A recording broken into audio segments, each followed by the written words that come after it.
Ipit pa!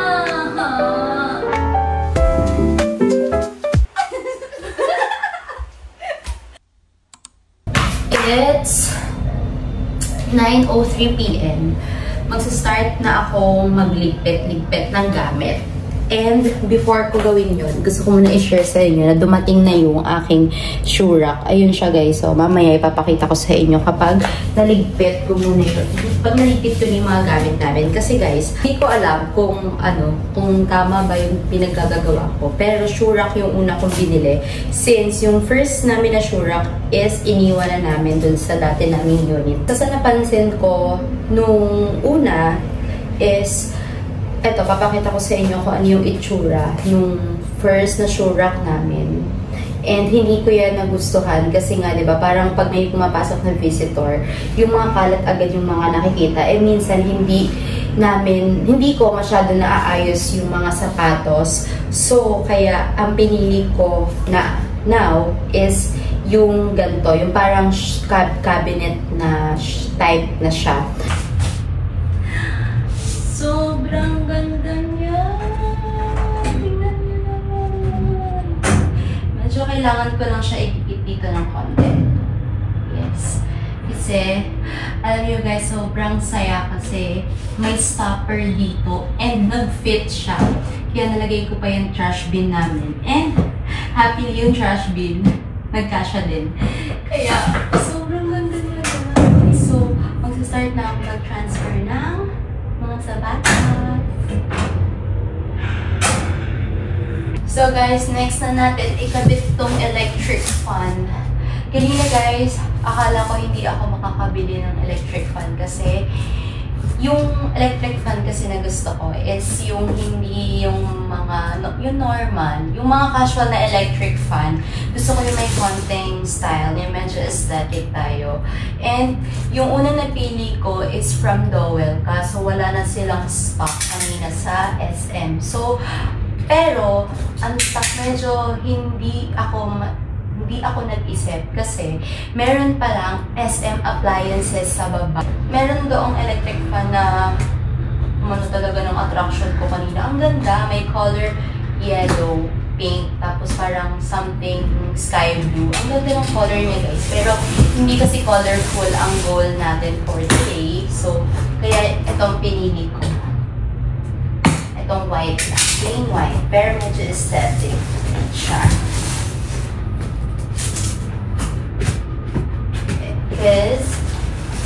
So guys, hindi mawawala sa akin ng electric fan guys kasi tawag ito, mas gusto ko ngayon na nag-electric fan kaysa nag-aircon kasi kahit electric fan lang yung gamit ko, malamig na rin dito sa condo guys, kaya okay lang din. So, help nyo muna ako guys na health. So, panoorin nyo muna ako guys kung paano ikabit tong electric fan. Bigat pala.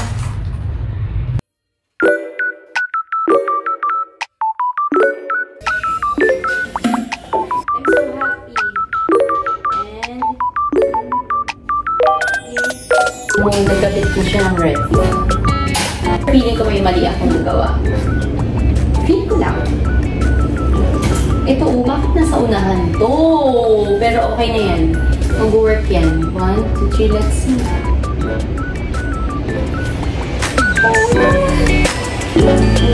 Thank you, Lord. I'm so happy. Hi guys, today is Sunday and it's 12 PM na. So pupunta muna kami ng mall para bumili ng mga ibang appliances na pwedeng ilagay na namin dyan sa taas. So, yun. So guys, paalis na tayo. At may driver tayo today. First to buy is ref. Titingin muna kami ng ref. Magkano budget natin sa ref? Mga price. Doon. Wala siyang budget guys.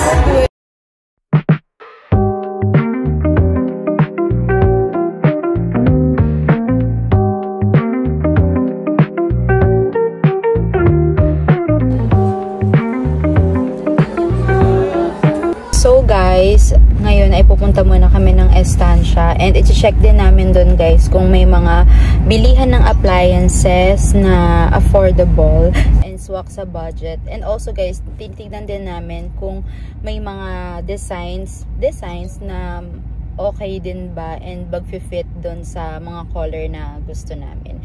And aside doon guys, syempre yung tinitignan kasi namin is yung mura and tipid sa kuryente. So, yun. Punta muna tayo ng Estancia guys. And doon na rin kami siguro mag-merienda. Mag-dinner. So, this is the second week ng naghahanap ng mga gamit sa bahay. So, first stop. Lobot siya guys.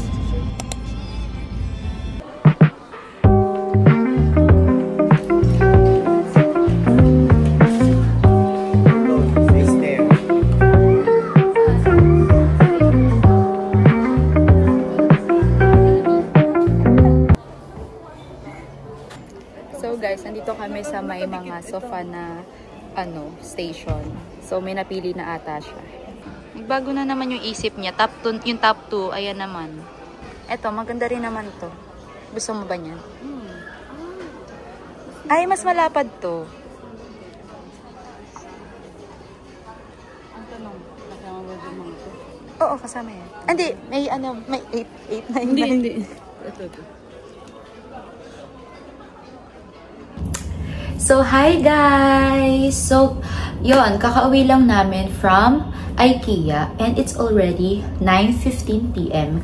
And yun nga guys, dapat dadiretso kami ng SM pero hindi na kami nakadaan kasi nga guys, medyo kinulang kami sa time and we feel like na kapag pumunta pa kami doon, hindi rin namin mabibili lahat yung mga dapat namin bilhin. So, we decided na lang na mag-dinner na malapit dito sa amin. Pero, isi-share ko sa inyo guys, yung mga napamili namin sa IKEA. And, eto siya guys. Kaya mag-haul na lang muna tayo. Yeah, super bigat. This one. I-share ko sa inyo guys, yung mga napamili namin kanina. Ito, mas more on lang siya, tawag dito, mas more on sa kitchen lang yung pinagbilan namin dahil hindi nga kami ready na medyo malaki pala yung IKEA and you need more time para mas makapili ka ng mas madami. So yun guys, isi-share ko muna sa inyo yung una naming pinamili, which is sinet aside ko na yung mga bowl. Ito guys, 49 pesos lang siya isa and I feel naman na maganda siya and matibay. Actually, ito rin kasi yung gamit ko na una na mga bowl. Kaya, ayun, tumagal naman sila. Kaya, ito na rin. And also, heavy siya. Bumili na rin kami ng plates. Yan, 5 plates and it costs parang also 59 pesos. 60 plus pesos. So, ayan. So, kung nagtataka kayo guys, dalawa lang naman kami pero ang dami namin binili. Kasi, binavalue namin yung magiging visitor namin soon. So, ayun. Kaya, yun na rin binili namin. Also, since dalawa lang kami, bumili na rin kami ng 2 coffee mug. Ayan, mug. Na parang nasa ano lang din to. 100 plus. Medyo mahal pala, no? Nasa 100 plus siya, guys. Kaya medyo mahal din. So, next, bumili kami nito. Ng mga glass. So, I'll show it to you guys. Maganda to guys kasi yung unang mga glass namin is nababasag sa amin kasi alam niyo yung glass na super tiny lang and mas yung paghugas is mas open. Alam niyo. Kaya ito ngayon guys, medyo wide na siya na sana feeling ko kasya naman na yung kamay namin. So, nabili namin to guys ng 250 pesos. 6 set na siya. So, yan. And next is yung kutsara set. Ayan.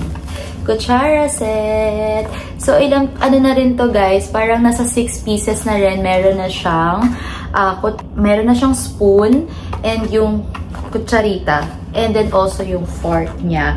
Pero ito ay nasa 250 lang din siya guys. Kaya okay na din. Medyo mura na din siya. And also, bumili rin kami mga gamit sa kitchen. And yung napili namin is yung mga plastic, since yun nga, sa induction kasi kami magluluto. So, mas more on pinili namin yung yung tong, spatula, and spooner. Yan. Basta ganyan, guys. More on plastic. And also, guys, sumibat na kami ng konti para sa CR namin. Bumili lang kami ng rug.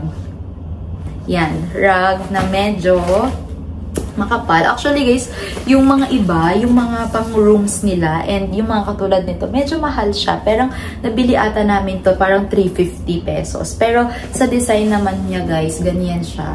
So, okay na din. So, yeah.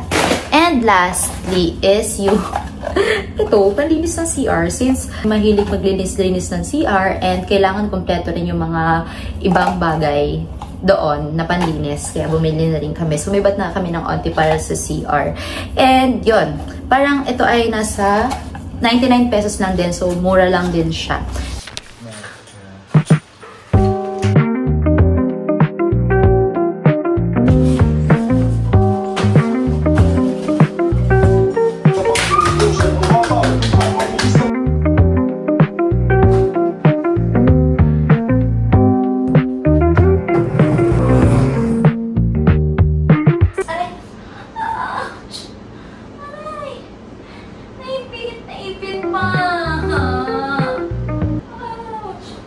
Pero go, kaya ito.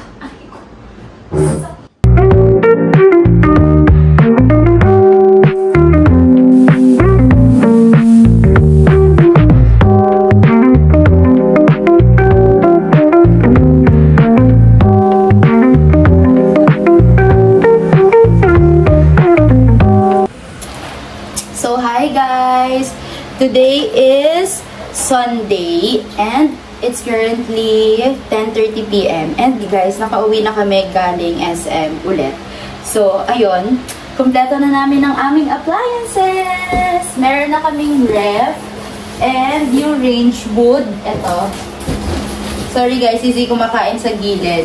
Huwag niyo siyang pansinin. May range wood and nakabili na din kami ng TV. Finally, yung isa sa pinakapangarap ko. At kahit yun ang mauna, kahit wala kaming ref, basta may TV. Okay? So, ayun nga guys. Also guys, nakabili na rin kami ng microwave. So, yun. Usually lahat ng mga kinuha namin is yung mga old brands. So, tingnan natin kung tatagal ba sa atin to. And also guys, as you can see last time is napakabit na natin yung aircon. So, may aircon na tayo guys. So, yun. And next na ibibilin ko na lang is yung ilaw. Para yung lighting natin dito medyo maliwanag. Okay? Mag-hi ka muna sa ating live. Okay. Late na siya nakauwi. Late na kami nakauwi guys. Kaya for sure, late na kami sa lahat ng bagay. So, mag-unboxing muna tayo.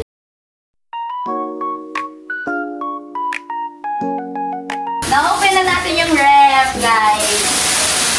Ganito ang life, guys, kapag dalawa kayong babae sa buhay. Ang hirap. May brand new, na kami, microwave. Kaya kapag nagtrabaho na si Eloisa, meron na siyang paraffon sa office. O at least mas party.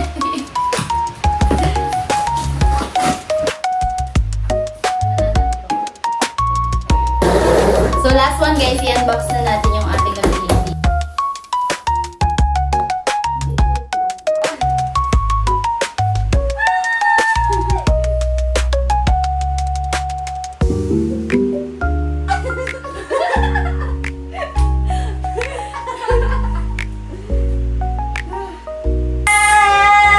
Tapos na ang ating TV. Dito tayo magsisini, dito na tayo magsisini ha. May sofa na. Pwede na kami na. Pwede ka Netflix. Ayaw ko. Hi guys!